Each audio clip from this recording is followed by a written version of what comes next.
نحمدہ و نصلی علی رسولہ الکریم اما بعد۔ اعتکاف کے موضوع پر ایک اور ویڈیو کے ساتھ آپ کے سامنے حاضر ہوا ہوں۔ معتکف کا معنی ہوتا ہے اللہ کے گھر میں اللہ سے اپنا رابطہ مضبوط کر کے بیٹھ جائے۔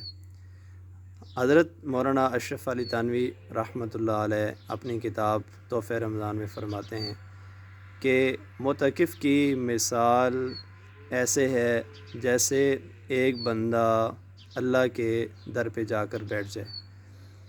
اللہ کے در پہ جا کر بیٹھ جائے، اللہ تعالیٰ کے چوکھٹ پہ جا کر بیٹھ جائے اور یہ اس طرح عرض کرے کہ اے اللہ، جب تک میرا کام نہیں ہوگا میں اس وقت تک واپس نہیں جاؤں گا۔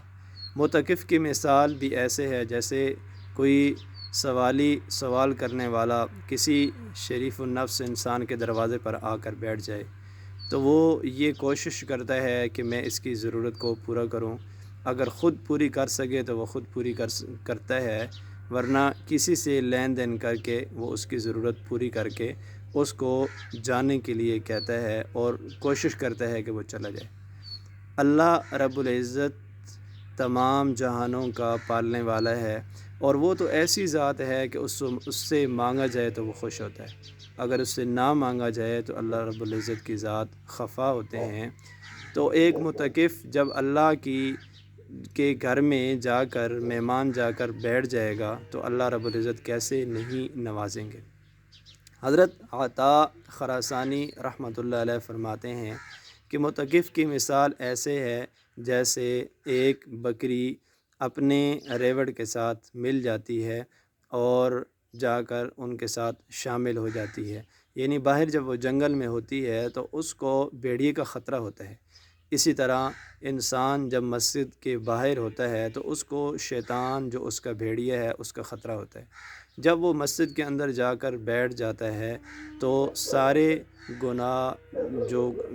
گناہوں سے بچ جانے کے یقینی چانسز ہوتے ہیں کہ انسان جو ہے وہ گناہوں سے بچ جائے گا اور اللہ رب العزت کے ساتھ اس کا رابطہ اور مضبوط ہوگا۔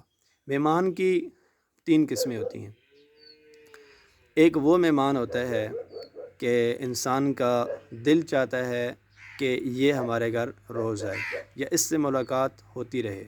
دنیا میں ایسے کچھ لوگ ہوتے ہیں کہ جن کے بارے میں انسان کا یہ مائنڈ ہوتا ہے کہ وہ آئیں، ان کو کال کی جائے، اپنے گھر پر بلائے جائے۔ یہ وہ لوگ ہوتے ہیں کہ جب گھر میں مہمان آتے ہیں تو انسان کا دل نہیں چاہتا کہ یہ گھر سے چلے جائیں۔ دوسری مہمان کی قسم وہ ہے کہ جو گھر میں مہمان آتے ہیں تو جب وہ جانے کا کہتے ہیں تو بندہ کہتا ہے کہ چلیں، یہ چلے جائیں، ان کے کام وغیرہ ہوں گے، بندہ زیادہ اصرار نہیں کرتا اور وہ چلے جاتے ہیں۔ تیسرے وہ مہمان ہوتے ہیں کہ جب کبھی اگر گھر میں آ جائیں تو انسان کیا کہتا ہے کہ یار یہ اگر نہ آتے تو اچھا تھا، گھر میں آ گئے ہیں، جھگڑا ہوگا، کوئی نہ کوئی بحث ہوگی، کوئی نہ کوئی اس طرح مسئلہ ہوگا، تو اگر یہ جتنا جلدی چاہے اگر یہ چلے جاتے تو یہ اچھا ہوتا۔ اسی طرح اللہ رب العزت کے گھر کے مہمان کی بھی یہی 3 قسمیں ہیں۔ وہ لوگ کہ جو نماز پڑھتے ہیں اور نماز پڑھنے کے بعد ان کا دل مسجد میں رکا رہتا ہے، ان کی مثال اس مہمان کی طرح ہے کہ جس کے اوپر انسان کا یہ دل چاہتا ہے کہ وہ گھر میں آئے اور وہ گھر میں رکا رہے۔ تو یہ وہ مہمان ہوتے ہیں کہ جو نماز پڑھتے ہیں اور اس کے بعد ان کا دل مسجد کے اندر لگا رہتا ہے۔ اگر وہ باہر چلے بھی جاتے ہیں تو ان کو دوسری نماز کا انتظار رہتا ہے۔ یہ وہ خوش نصیب لوگ ہوتے ہیں۔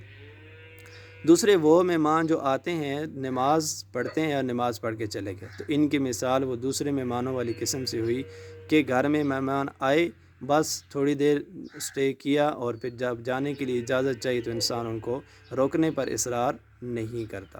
اور تیسرے وہ لوگ ہوتے ہیں کہ جو مسجد میں آئے، بس مرغی کی طرح، جس طرح مرغہ دانہ کھاتا ہے اسی طرح جو ہے وہ نماز پڑھی اور نماز پڑھ کے فوراً واپس چلے گئے۔ یہ مہمانوں کی تیسری قسم ہے۔ یہ وہ قسم ہے کہ بندہ کہتا ہے کہ یہ آئے ہیں تو اب جلدی یہ واپس بھی چلے جائیں۔ معتکف جو ہے وہ مہمان کی پہلی قسم ہے کہ وہ مسجد میں جا کر بیٹھ جاتا ہے، اللہ کے گھر میں جا کر بیٹھ جاتا ہے، 5 نمازوں کی تکبیر کا خیال کرتا ہے، نماز کو تکبیر اولیٰ کے ساتھ ادا کرنے کی کوشش کرتا ہے، ایک نماز کے بعد دوسری نماز کا انتظار کرتا ہے، اور یہ وہ اللہ کا خوش نصیب مہمان ہوتا ہے کہ اللہ رب العزت کے گھر میں ٹھہرا رہتا ہے۔ جس طرح میں نے آپ کو مثال دی کہ ایک وہ مہمان ہوتا ہے کہ جس کے آنے پر دل خوش ہوتا ہے۔